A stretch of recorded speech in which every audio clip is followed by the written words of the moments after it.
Hello, you lovely lot, and welcome!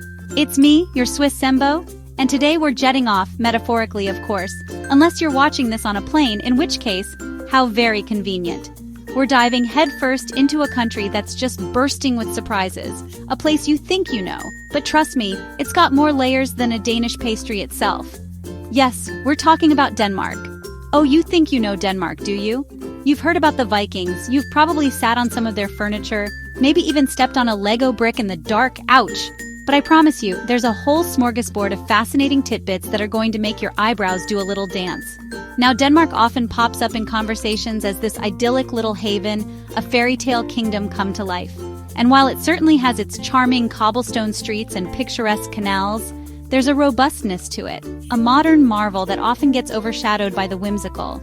We're going to peel back the curtain on everything from their rather eye-watering tax bills, don't faint just yet, to the secrets behind why these Danes are always beaming like they've just won the lottery. It's a land of contrasts, of sleek design and ancient history, of cozy nights in, and a rather impressive commitment to cycling rain or shine. So buckle up, buttercups, because we're about to go on a whirlwind tour. We'll uncover some truly astonishing facts, explore some hidden gems that don't always make the tourist brochures, and by the end of it all, we'll be pondering that big, juicy question. Is Denmark, with all its quirks and qualities, actually the best country in the world to live in? Let's find out together, shall we? It's going to be a fun one. I can feel it in my waters. Right then, let's kick things off with something that'll get your legs moving, or at least thinking about moving. When you picture Denmark, particularly its rather lovely capital, Copenhagen, what do you see? Pretty buildings? Stylish Danes? Well, you'd be right, but you'd also be seeing bicycles. And not just a few here and there. Oh no, we're talking an absolute sea of them. It's like the entire nation decided cars were a bit déclassé and collectively hopped on a saddle. In Copenhagen, there are genuinely more bikes than people and certainly more bikes than cars. It's not just a mode of transport, it's a way of life, a deeply ingrained part of their culture. Like a good cup of tea is to us Brits, only with more lycra involved sometimes. And they're not just poodling along to the shops for a pint of milk. Oh dear me, no. These Danes mean business. They have dedicated bicycle highways traffic lights specifically for bikes and an infrastructure that would make any cyclist weep with joy, rain, snow, or glorious sunshine. They're out there pedaling away with a stoic determination that's frankly rather admirable. It's eco-friendly, it keeps them fit, and honestly, it makes navigating the charming, narrow streets an absolute breeze. So if you're planning a visit, forget the taxi queues, darling. Get yourself a bicycle, embrace the helmet hair, and join the glorious two-wheeled parade. It's the Danish way. All right, hold on to your hats and perhaps your wallets, because we're about to talk about something that makes most people a bit squeamish: taxes. Yes, those lovely contributions we all make. Now, Denmark is rather famous, or perhaps infamous depending on your bank balance, for having some of the highest income tax rates in the entire world. We're not talking a little bit extra here and there. We're talking figures that might make your eyes water and your palms sweat. It's the kind of tax rate that makes you think twice before complaining about your own, let me tell you. But here's the kicker, the twist in the Danish tale. They don't seem to mind all that much, or at least they understand where it's all going. You see, these high taxes aren't just disappearing into some bureaucratic black hole. Oh no, they are the bedrock of the Danish welfare state, funding a vast array of public services that many of us can only dream of. Think of it as a very, very comprehensive subscription service for a rather well-run country. So, while the initial shock of the numbers might be a bit oof, there's a reason behind the Danish willingness to part with such a hefty chunk of their hard-earned kroner. And we'll get into what that chunk actually buys them very shortly. Now, after hearing about those rather hefty taxes, you might be expecting a nation of grumpy Gusses, muttering into their pickled herring about the cost of it all. But oh, how wrong you would be. Denmark, my friends, consistently, year after year, tops the charts as one of the happiest countries on this little planet of ours. Yes, you heard that right. The land of high taxes is also the land of exceedingly cheerful people. It's a bit of a head-scratcher, isn't it? Like finding out your strictest school teacher secretly moonlights as a stand-up comedian. So, what's their secret? Is it something in the water? An endless supply of those delightful pastries? Well, it's a complex cocktail, really. Factors like a strong sense of community, a fantastic work-life balance.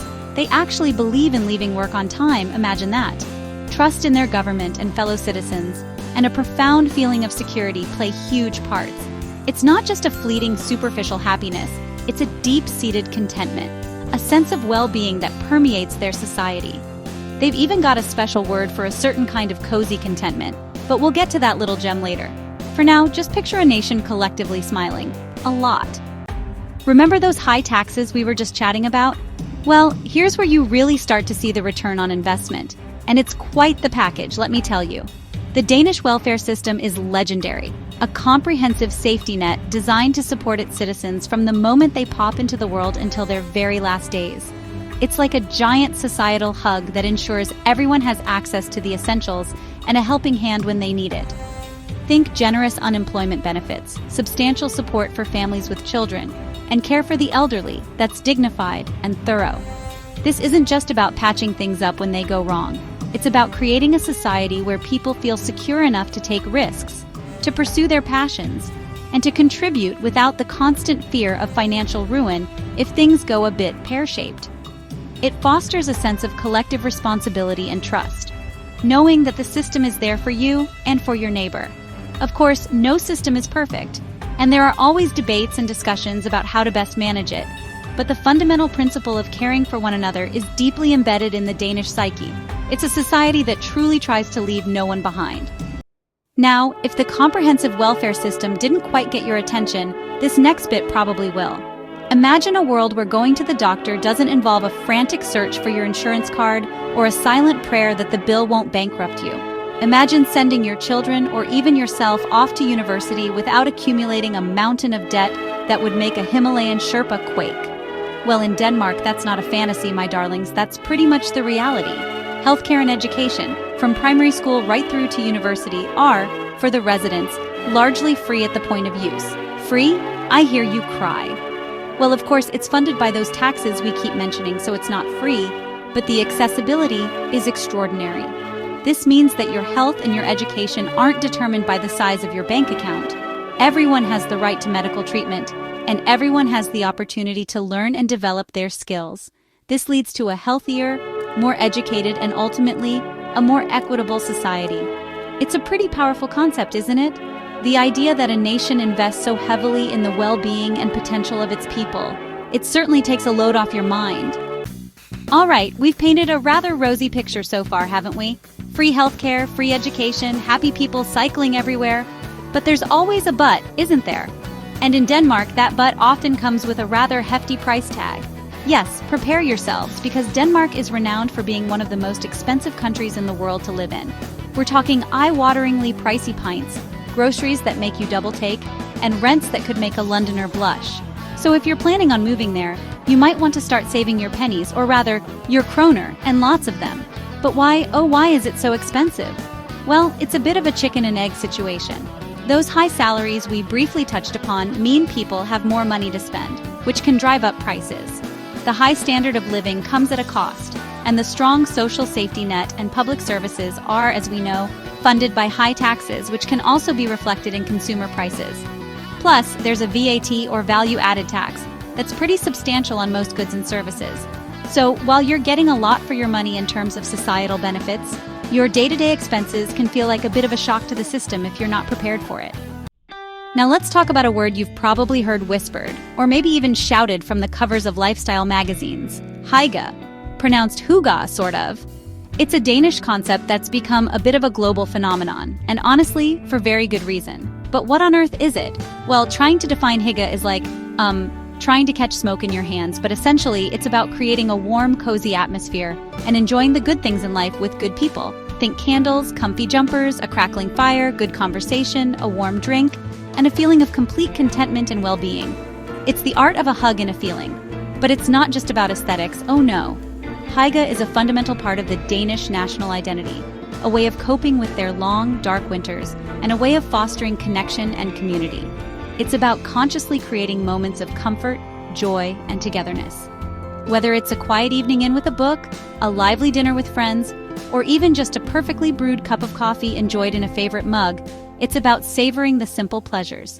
The Danes are, honestly, masters of hygge, and it's undoubtedly one of the secret ingredients in their happiness pie. It's something we could all do with a bit more of, don't you think? Now, for those of you who enjoy a bit of pomp and circumstance, a tiara or two, You'll be pleased to know that Denmark is one of the oldest continuous monarchies in the world. Yes, they've still got their kings and queens, their princes and princesses, and all the lovely castles that go with them. It's like a fairy tale that's managed to survive into the 21st century, complete with dashing royals and a history that's richer than a triple chocolate gâteau. The Danish royal family, headed by Queen Margrethe II for many a year, and now her son King Frederick X, is incredibly popular. But don't go thinking it's all stuffy traditions and waving from balconies. Well, there is a bit of that, and who doesn't love a good wave from a balcony?